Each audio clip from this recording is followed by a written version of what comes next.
Welcome to the Independent Workforce, the podcast where we explore the now and the future of work through the lens of temporary employment, such as freelancers, contractors, fractional experts, you name it. Here we speak with CEOs, recruiters, founders, and industry leaders about how they work with independent talent, the wins, the challenges, and the lessons learned. My name is Yurii. I'm growing the freelance market at FreelancerMap, an international platform that's been connecting top independent professionals with companies for over 20 years. And my guest is Robert Vlach, a freelancing entrepreneur who consults top notch professionals and business owners on shaping their business strategy and systematically supports independent professionals. A founder of two of the largest professional communities, Freelancing.eu and Navolnenoze.cz, and author of the Freelance Way, an international business bestseller, and I believe huge ambassador of freelancers. So welcome, Robert. Thank you for having me. I'm excited to be here and I'm looking forward to our conversation. Thank you, Reed. When I heard the name of your book, The Freelance Way, it reminded me of like the Lasso Way. And I was like, oh, I have this connection in my mind. So it's a little bit random question, but are you a fan of Ted Lasso? Yeah, I've seen I would say like two or three series. So I would say I'm a fan, not a huge fan. It's a feel-good comedy. So yeah, I watched it. So you've been in this freelance industry for a lot of years, since 1998. So share with me a little bit of your background. How did you start freelancing yourself? Well, long story short, when I was 20, I went to Spain with my friend. We were thinking about finding some like seasonal work, I would say. And I ended up working there as a freelancer for a couple of years. I lived in Catalonia. I stayed and I lived in Barcelona for quite a long time. And I'm very grateful for that because it was long before uh, Barcelona got really full of tourists and Airbnbs before it became so crowded. So it was a different city by then, Hmm. and I enjoyed Spain very much. I lived there partially, so it's our second home. We also live in Czech Republic, and we spent some time in Gran Canaria.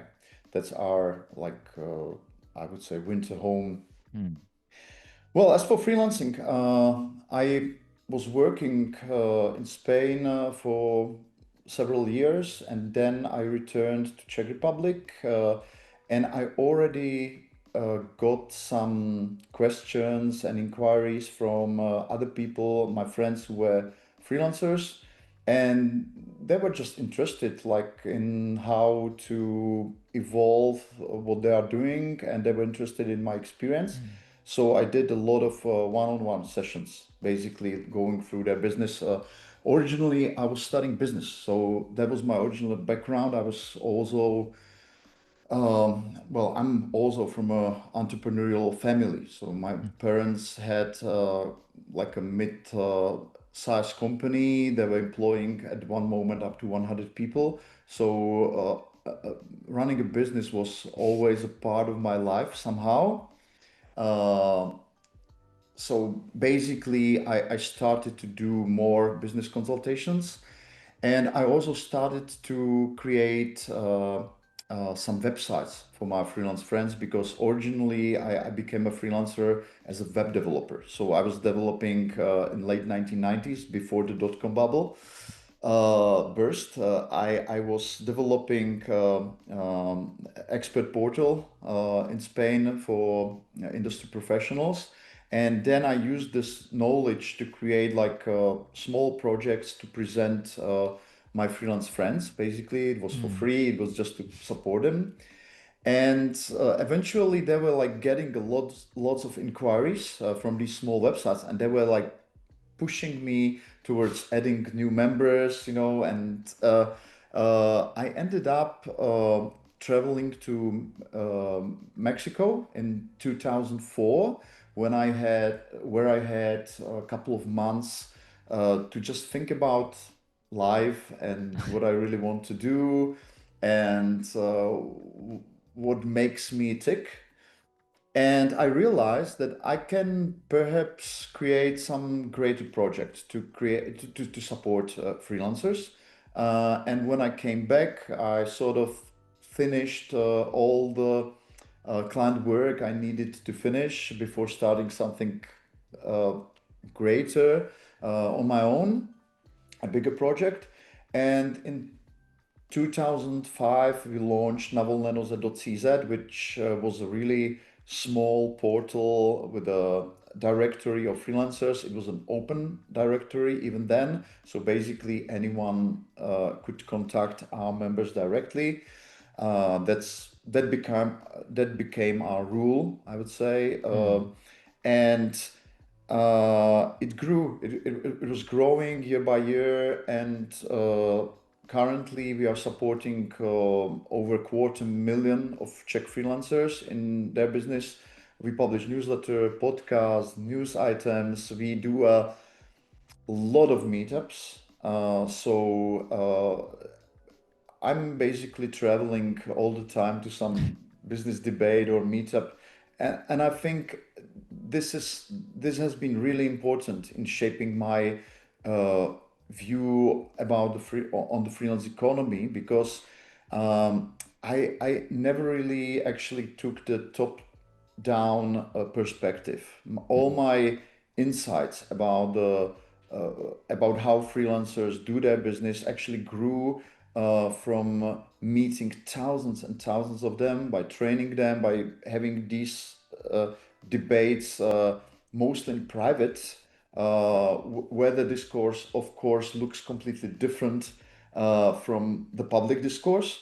So that became a source of knowledge for my book that was published in 2017, and then the international edition came out in 2022, published by HarperCollins, which was also a major milestone for me Yeah. because it was published by Harper Business, which is pretty elite imprint within Harper. It's basically their main business imprint for books, basically for managers and for people who run big companies. They are not used to publish books for freelancers.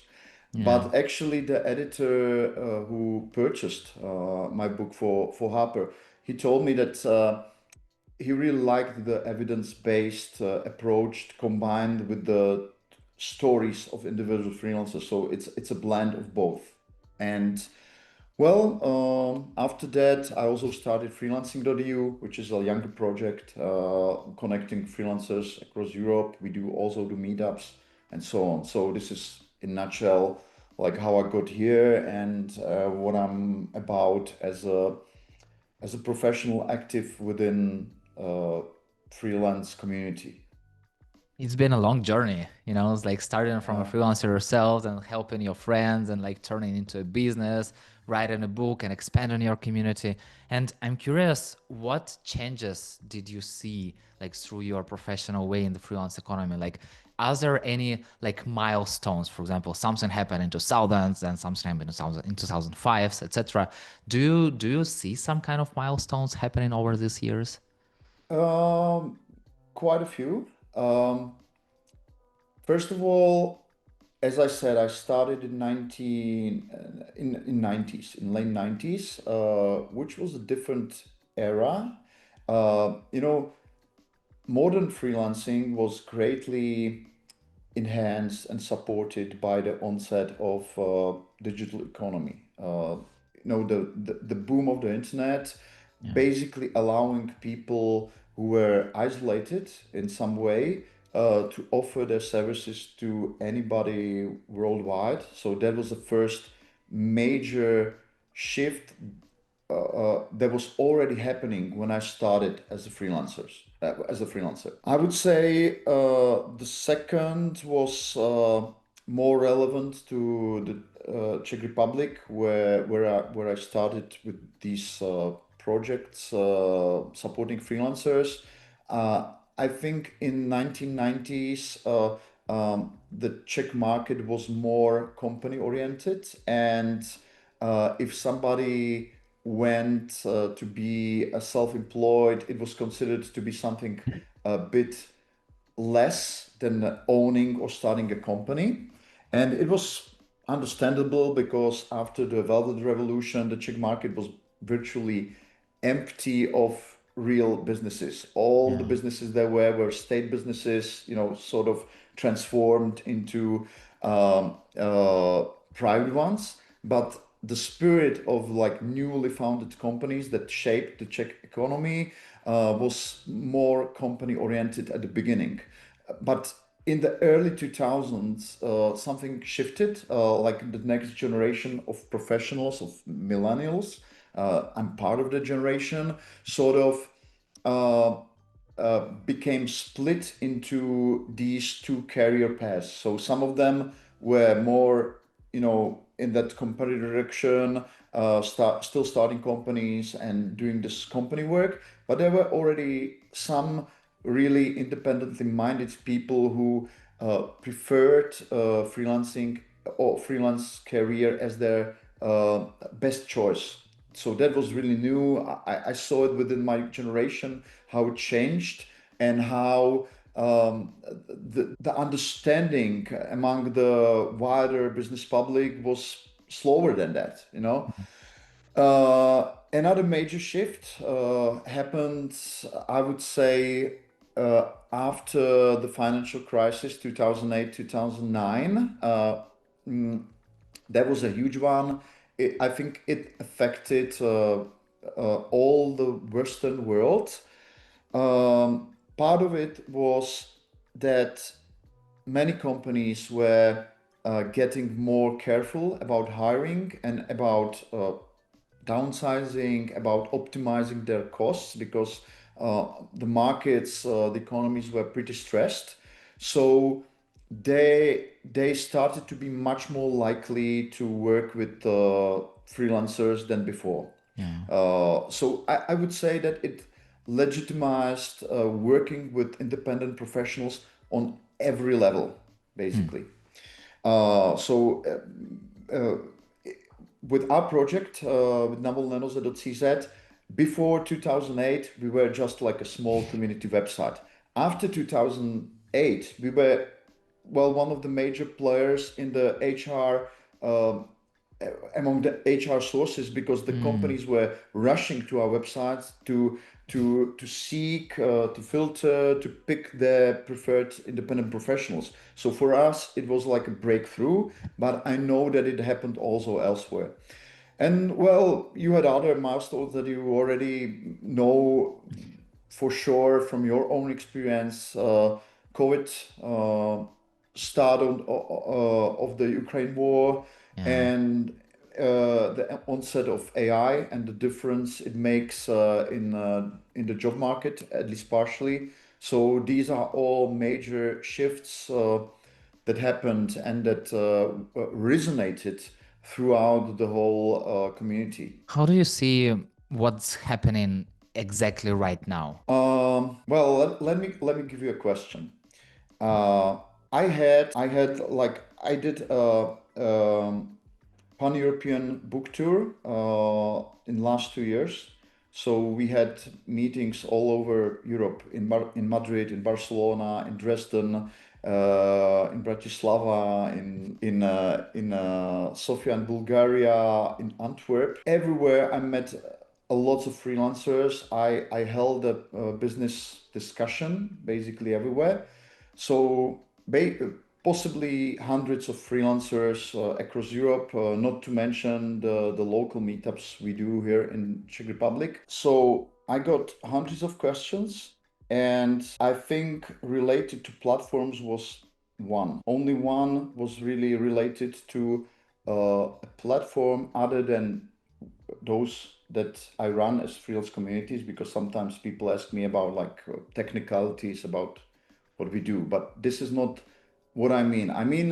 What I mean is that uh, if I read public discourse about freelancing, it's mostly related somehow to platforms, because platforms, they have their marketing budgets, and it's completely fair. I mean, like they try to promote their point of view and their to offer their services. I think they are valuable in some cases, pretty much.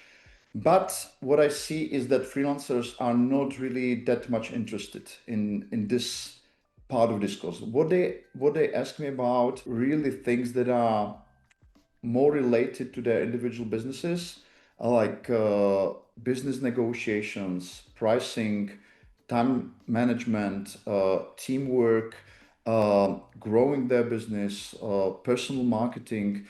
So I would say that one of the major shifts I've seen in the last year or two is that um, uh, freelancers are less interested about the content that platforms are creating, and they are more oriented towards topics that are core business skills and topics that are totally unrelated to that. I mean, you may even see it reflected in the fall of stocks like Fiverr or Upwork. Just take a look where these stocks were like in 2022. They were at the peak of their influence and I would say market share or market presence. Now it's kind of interesting, but I think it's their influence is in decline in a way. I don't say that this platform or a gig work uh, part of the freelance economy is in an overall decline. I just say that in the discourse that I see when talking to freelancers, this is something rarely, very rarely mentioned. I just had a tour last week. It was like 4 cities, 4 discussions, several hundred people, not a Mm, single question about anything related to platform work or platform offerings. They don't care. mm, So that would be my honest answer. I think we are seeing a sort of shift. We don't know where it leads. It may be temporary. It may be related to AI because um, some of the platforms are basically intermediaries between uh, clients and not the top skilled work. So it may be that the clients are looking for this kind of work elsewhere, or that they sort of change their hiring strategy. We don't know yet because we don't have the data.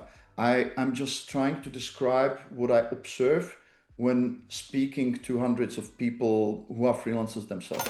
This episode of The Independent Workforce is brought to you by Freelancer Map, the home of freelancing. Whether you are looking to hire top freelance talent fast or a freelancer ready to find your next big project, Freelancer Map connects the right people with the right work. No endless job boards, no guesswork, just direct access to verified experts and opportunities across the globe. Visit freelancermap.com and start building your next success story today. It's interesting because I also believe that you were talking to rather experienced freelancers because, Yeah. from my perspective, I can also create kind of like different categories of freelancers. First of all, we have like top-notch experts who are already knowing how to build a brand, who worked with at least dozens of clients, who has the word of mouth, and most likely they have projects listed and clients can even wait for them. Then there is another category of freelancers who are great experts, but who are not visible online. And basically, very rare expert client know that they exist. Those people, they still need platforms like LinkedIn or, for example, Freelancer Mail. I'm Yeah, not talking about like gig work part because they yeah. overgrown No, those no, part. I don't see LinkedIn as a freelance platform. Ah, yeah, I get Freelance it. platform is something that promotes itself as a place for freelancers to get in a touch or in a match with their potential clients. Hmm. So I wouldn't even say that small agencies that do matching between freelancers and then clients are platforms. I see a platform as a something more general in a way. Hmm. For example, you have all over Europe, you have rather small specialized agencies that, for example, look up SAP developers for their clients, or they look up independent professionals for their clients in the pharma industry.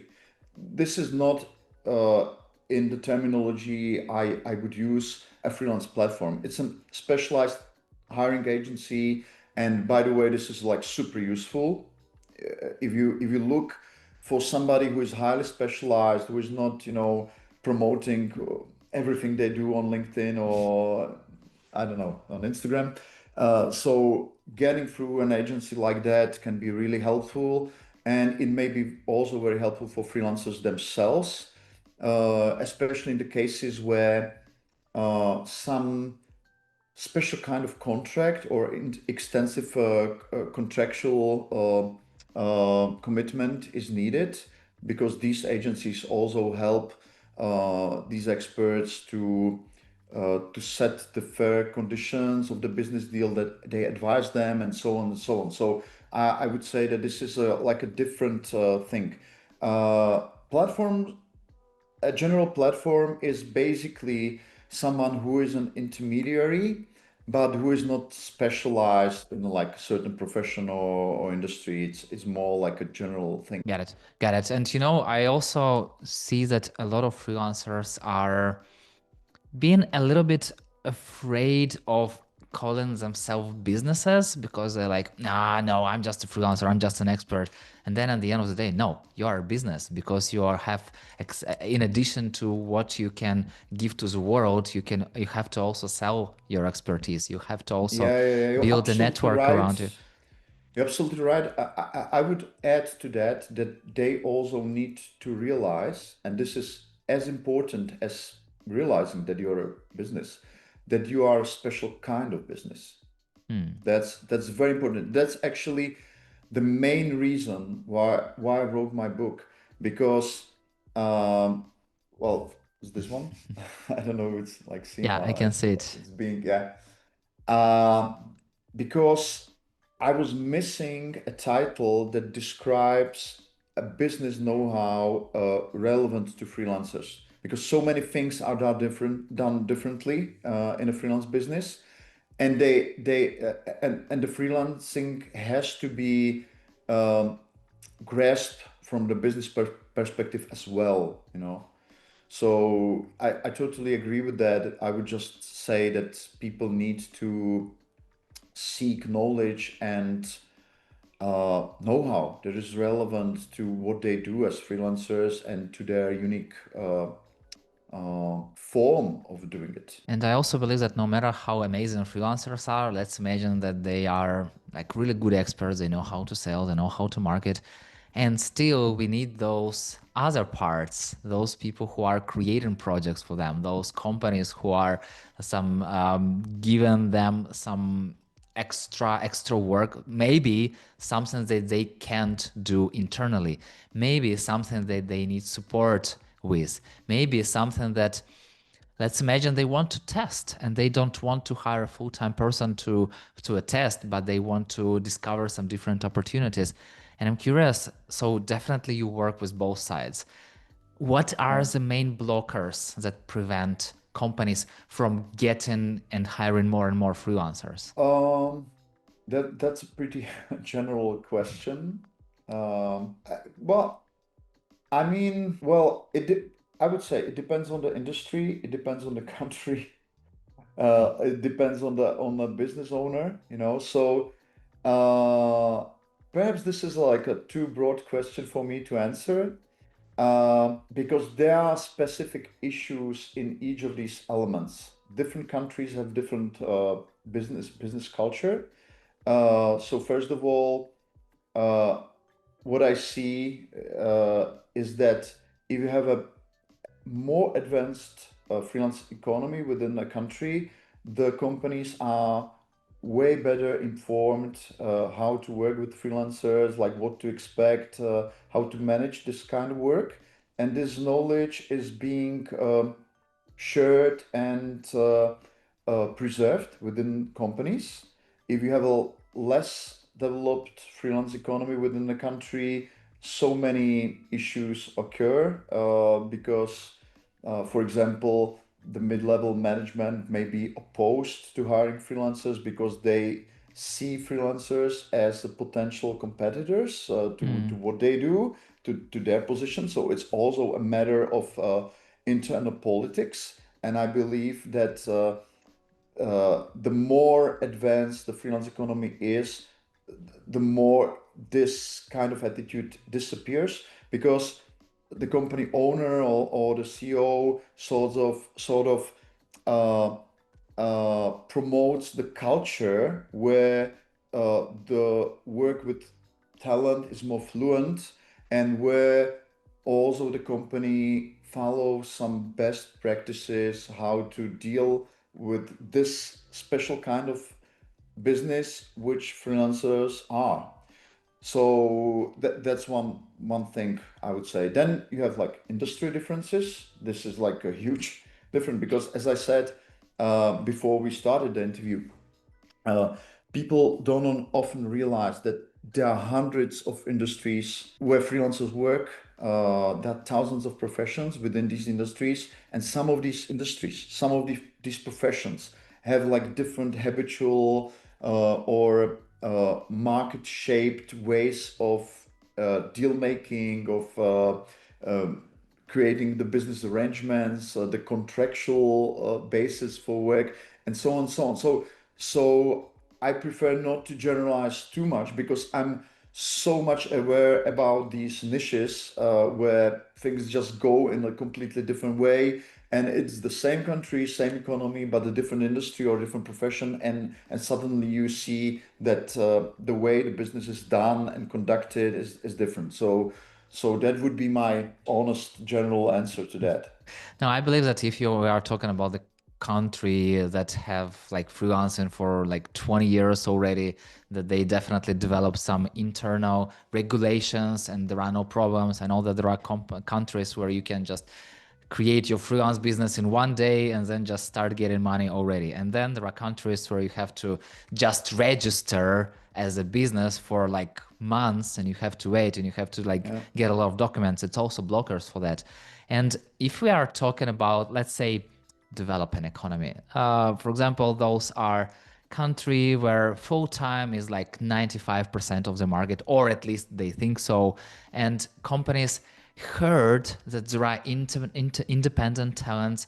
They usually call them consultants, and they hear the word freelancer and they understand that it's experts. Those are experts. Those are someone who have something to give to the companies, although not just random people on the market.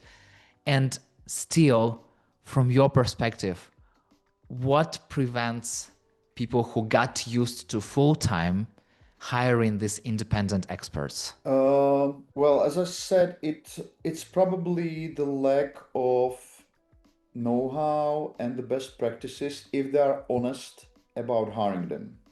So as I told you before we started, like I wrote a article a couple of years ago where I tried to outline what would be my recommendation for companies to hire freelancers. We can go through these points one by one. Uh, I wrote it like 4 years ago, but I would still subscribe to that article like 100%. First of all, I would start it if I would advise anyone to do that. I would create a subset of like who are we going to hire? Because there's so many levels in freelancing. In general, I think that companies want to hire either like good, solid freelancers, top-notch freelancers, or elite freelancers. I'm not really concerned about hiring Mr. Know-it-alls who do everything for cheap and then who just don't follow any uh, rules of doing like reliable, solid professional work. So I cannot really advise anyone who just wants to hire someone for cheap and then suffer the consequences. So Yeah. first of all, I would basically narrow the scope from like solid quality professionals through top-notch level to really elite, like basically like industry celebrities. Like this is the scope I'm talking about. So then there are like a couple of points. First of all, I would advise these companies to be careful or to avoid freelance platforms where freelancers are basically competing by submitting the lowest price. I don't think, I have never seen a company uh, that was serious about hiring like quality experts that would go to this kind of like competitive directory or a platform, and they would get like this quality work that they would expect. So that would be my first um, recommendation, and I think it's quite counterintuitive because like why would you recommend that, right? Like it has some internal issues that are related to freelance economy. I would say that the quality experts, they have high demand, so they prefer to work with clients directly, and they're less and less likely to have some sort of intermediary in between them and the clients, where the intermediary is pushing them to set the lowest price. So I would say that would be my first recommendation. The second recommendation would be also quite counterintuitive. It would be to explore and to enter freelance communities. So basically, if there are communities that allow people from the companies to join the meetups, to join the talks, to join the conferences, just go there and talk to freelancers like about whatever you do. Have some really nice standing conversations with people from various industries, and just ask them like how they work with companies. Just take this insight and incorporate that in how you think of freelancers. If you are in a bit of hurry, then I would probably recommend to hire connectors. If you read a book by Malcolm Gladwell. I think it was a Tipping Point. It's called Tipping Point. He sort of categorizes like people who are special in social networks. I don't mean online social media, but real social networks. And one of that type is a person who he calls a connector. That's somebody who is really extremely well connected within an industry and who often works as an informal uh, expert for connecting people. So knowing these experts, perhaps even hiring them as consultants, just to get the direct recommendations for well-regarded and proved experts, that's an invaluable service. By the way, since I run freelance communities, I often work in this role for my clients. So basically, we uh, usually hire freelancers on my personal recommendation that I worked with this or that person for a number of times on various projects, and I know exactly how they work, how they fit within the team, and so on. So I'm also connected to myself. I know what I'm speaking about. So that would be the second recommendation. Just entering the communities of freelancers. It may be a professional community within an industry, like just freelancers, I don't know, in project management or industry specific one. It doesn't have to be a general one. And working with connectors. That would be my second suggestion. The third suggestion would be to be really thorough in the search, because quality experts, they are quite rare and they are busy. So actually, to find a person with a certain qualifications, with a certain level of professionalism, and who is also available, that's quite a hard search. I mean, like Yeah. it's a hard work.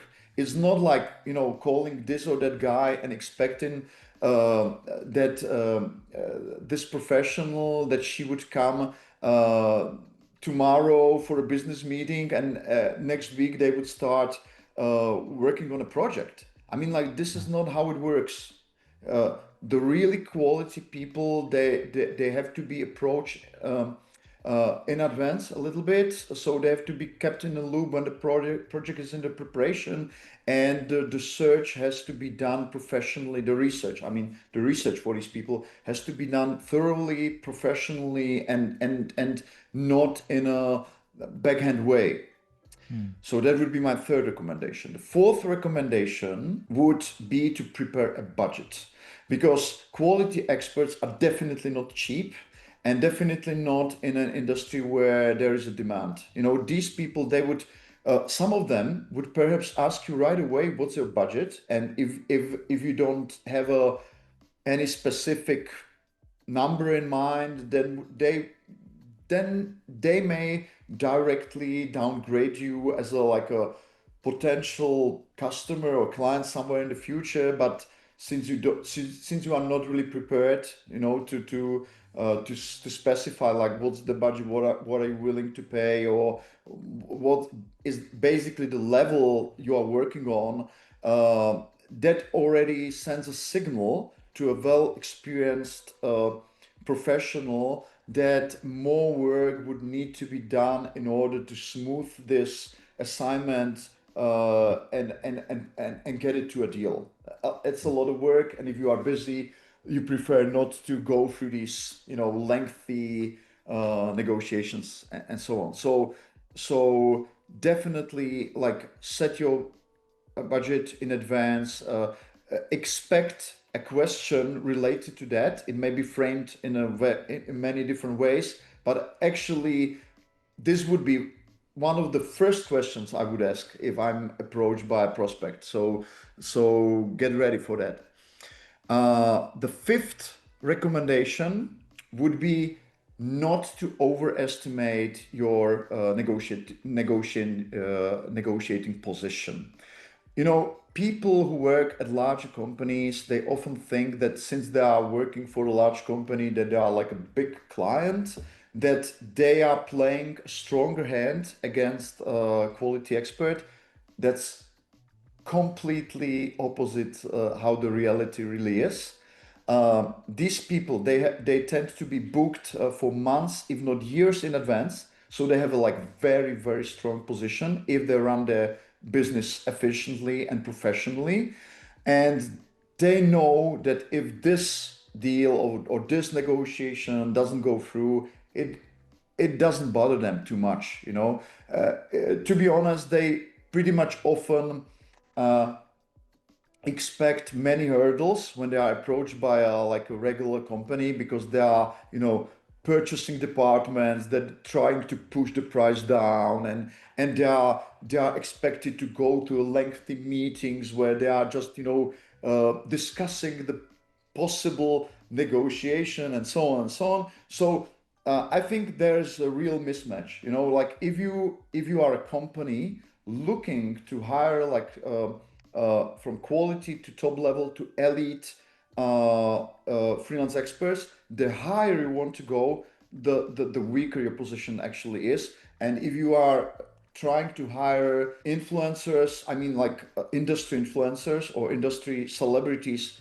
like that's a very different story. Like you may be ready to really overpay by a huge margin, unless you if you really want to work with these people. A six recommendations number six would be also quite counterintuitive. It's better if the negotiations, or if the contact is made by a person who is actually able to make and call the decisions, because many experienced freelancers, they have an experience that if they are approached by a mid-level management who actually doesn't make the decisions, that it's like a sort of like a it may be a waste of time. So they are very careful about, you know, not over investing in communication with someone who actually doesn't make the decision after all.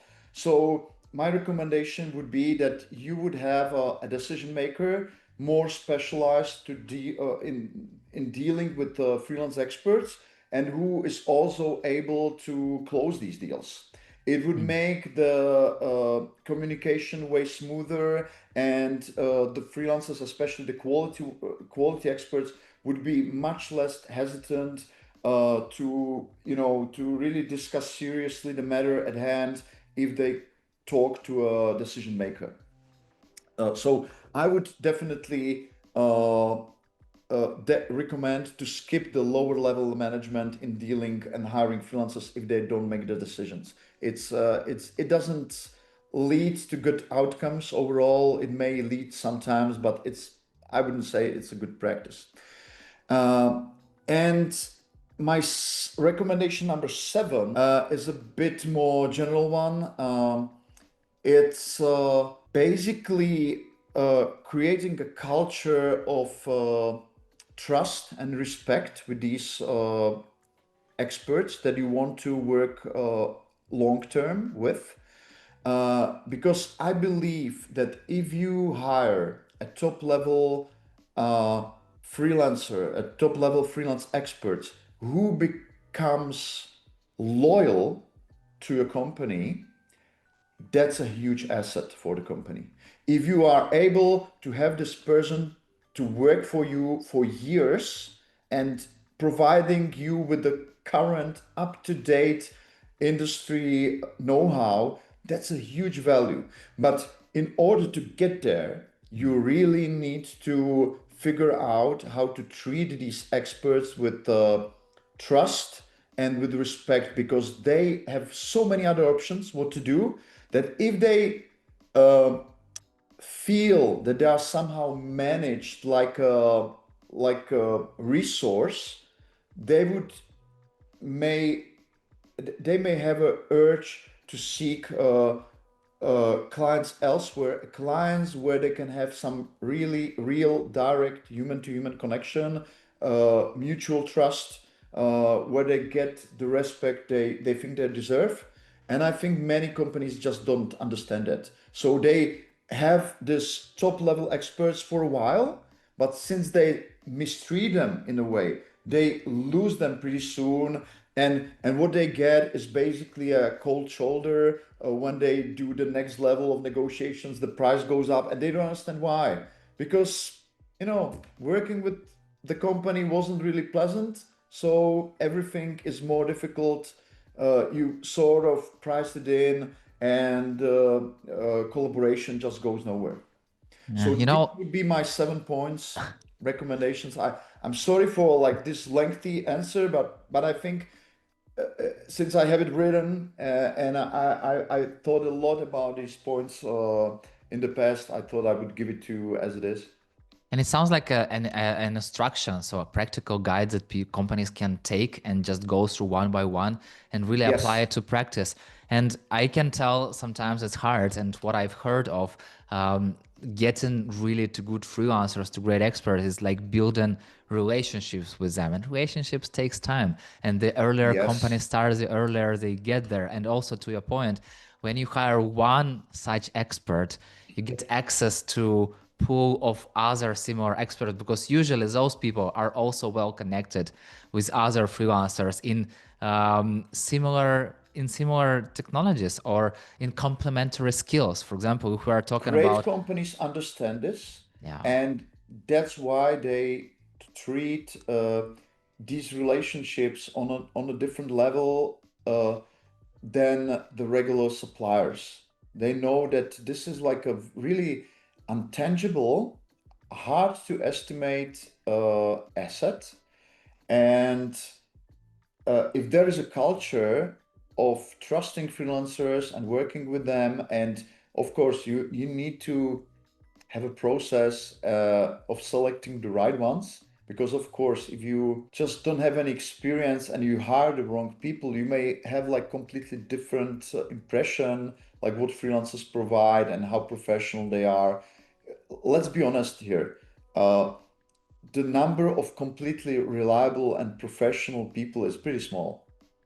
mm, So you have to be really able to be, you have to have a process to go slowly with testing completely new uh, hires that you didn't get to through a recommendation. So have some testing assignment, or some process for evaluating how this person fits within your company culture, and be ready to elevate the level of collaboration, where you are, when what you are getting are only the positive, strong positive signals.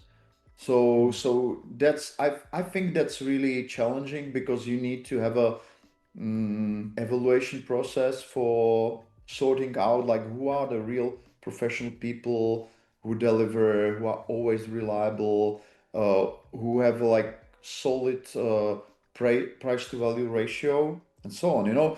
I think it's good to mention that sometimes companies can be really shocked how expensive freelancers can get if they are like uh, elite enough. You know, in for example, in my profession, like I do business consulting. Uh, on the level of internationally published authors, speakers, people who have like 20 plus years of experience within the industry, the price may be like a couple of thousand euros per hour, without any issues. I mean, like these are the people who are really well known, well regarded. Uh, so, but it's definitely like shocking for someone who is just hiring people for, I don't know, a 100 euro per hour work, something like that. So you need to have you need to have a certain knowledge where the price scale goes in a certain profession. Each profession has a like a different price scale. You may have people working with the $10 per hour or 10 euros per hour, some really cheap work. They are just starting and they are just trying to attract clients. But there is also the opposite side, where the prices are not really published, you know, but they exist, and they are the deals are closed at this price. So that's why I wouldn't be too enthusiastic about websites where people sort of share their freelance prices, because most often than not, the top level experts who charge like several times higher rate than is the like upper average in the industry, they're not represented in this surveys or estimates. To that information, you need to speak to industry insiders and to have really private conversations with serious people. This is usually not a public information. So I would say that this may be quite challenging, how to estimate like what is the fair value of this or that expert. I think I described one of the cases in my book, uh, where a friend of mine who works for a corporation described me how they were hiring an expert in logistics, like a world class expert, basically, and it was like the price was pretty big, like definitely more than $10,000 a day in that back then. And they sort of like went through like a thorough evaluation whether it's price that is affordable for them. Then they decided to go for the deal, and they were excited. Like the professional they hired was like completely professional, provided like excellent value, had like really like huge scope in knowledge on the global scale. So like how the global market is uh, doing in their field. So they eventually reached the conclusion that it's definitely worth the price, but it was quite a journey to reach that conclusion. So I see this quite often when hiring top level or elite professionals, that companies are not really ready for that kind of dynamic pricing. That some experts may be really way above the regular level, and then you really need that uh, decision maker, possibly even the business owner, to say, well, I want to work with that person, and you figure it out. Yeah. Yeah. Robert, you've told already so many things and insights, and I still have this feeling that we are only just scratching the surface. And I totally Yeah. have so many extra questions, and I really wish to have the sky as a limit to our conversation, but time is the limit. So I have this like final, very fast question.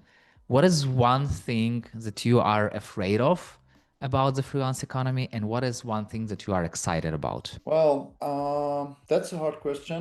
I think I would be slightly inclined towards the zeitgeist issues, especially the alignment problem for AI within the next 10 years. I think misaligned AI might be a huge problem for humanity, not only for freelancers. But I think that freelancers might be maybe a bit more exposed in a way, because if there are any really dramatic changes to job market, we are by definition less protected than people who are employees and who are on employment plans and who are sort of better covered by government plans and protections for employees.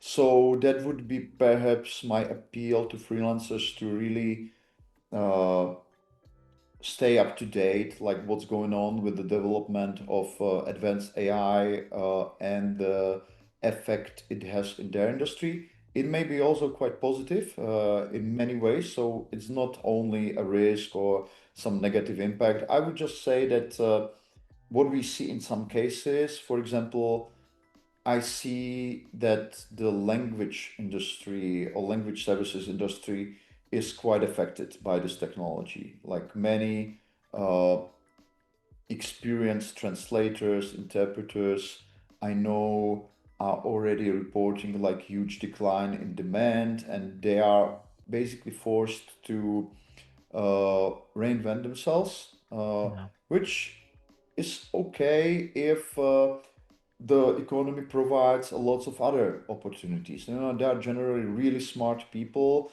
who are well educated, so I'm not afraid for them, but I'm also not in their skin, right? So I can realize how hard it can feel and how emotional it may get if you are running your freelance business for 20 or more years, and then suddenly a technology comes that turns whatever you do upside down. And Yeah. I realize that this may happen to many other professions. So that would be my, I would say, challenge to all freelancers to really think about it. Don't just pretend that it doesn't exist, and or that it cannot happen to your business, because we don't know. We really don't know. And if you are actually look at the market, especially the stock market, you can see how big the expectations are. Whether we reach them or not, that's another question. So that would be my thing. That would be the thing I'm afraid of for the community I care about. As for the other, what I'm most hopeful or happy about, Excited. that would be a bit more personal, because I was since the publication of my book, I was much more involved with the international freelance community, having awesome conversations with you and all other people across the globe. I'm excited about the pan-European freelance community being created. I Mm. think it's really new. Back when I was starting in late 1990s, and then when I started the Czech freelance community in uh, 2005, 2005, it was not a thing. I think it's a thing now. It's thanks to people like Matt Dowling, Alina Utel, the professionals you surely know, people who are excited about reaching out to other countries and exchange ideas and best practices, how to support freelance businesses, how to educate people who are on universities how they can possibly become freelancers and run their business successfully. So Yeah. this is what I'm excited and very hopeful about. I think we are living through a period where when we take a look back in 2040, that it was the time where the European freelance community was actually being shaped and being interconnected, and I definitely want to be a part of that. Since I consider myself to be an European, I strongly identify as such, and I'm really excited about it. I think it's a new thing. You are already a huge part of that, and you are already doing a lot of in the European world. And from my perspective, thank you so much for that. And please keep doing what you are doing. And I believe that the freelance economy will be just growing, and who knows what we will see in like 5, 10 years. Let's just Yuri, see. I think with this podcast and Freelancer Map, you are already uh, a big important part of that too, because their survey, for example, I think it's awesome. It's excellent. It's ambitious. It's like super well um, presented. I'm always looking forward to their annual survey. And since you are working with them, doing your podcast, that's a huge thing. I mean, like, I hope that you will be able to record it like for many years to come. Let's cheers for that and let's move forward. And last but not least, name just two people who I should definitely reach out to who are like you shaping the freelance economy and who I should have this conversation with. Yeah, well, I think I already named there. Alina is a great expert and she has very unique take on freelance economy. And Matt Dowling, he's also great. I think he's doing groundbreaking work with UK universities. And since I'm involved in a university course in Brno with Maastricht University. I'm always looking at what he's doing, and I think it's amazing. I think we really need. I think that would be a great conversation, in general, like how they are presenting freelance business to university students. Hmm. That's a great topic, in my opinion. And what is the best way to connect with you? Well, just Google me. I think I'm easy to find, and I'm basically accepting everyone on LinkedIn as well, so people can connect with me pretty easily. I'm not always responsive because I'm working on a new book actually at the moment, Hmm. and it's like it's been a year in the making right now, not a year, half a year, but 2 years of research before that, and it's going to be about financial self-management, and Hmm. it's going to be inspired by freelancers, business owners, and independent professionals. It's going to be quite different from the typical book in the genre. I believe that very, very soon we'll have one more conversation and you'll have some more insights to share. And definitely, once again, as I've said, we were just scratching the surface and you have a lot of experience. And I'm happy that we've connected. I'm happy that we've had this conversation. And once again, I still look forward to learn so much more from you. And thank you so much for what you are doing. And yeah, let's see what the future holds. Thanks a lot. And see you in the freelance world. And for listeners, thank you for joining us on this episode of the Independent Workforce. I hope you've taken one step closer to working smarter with freelance talent. If you enjoyed this conversation, subscribe to learn even more and share it with your colleague. And remember, the future of work is now.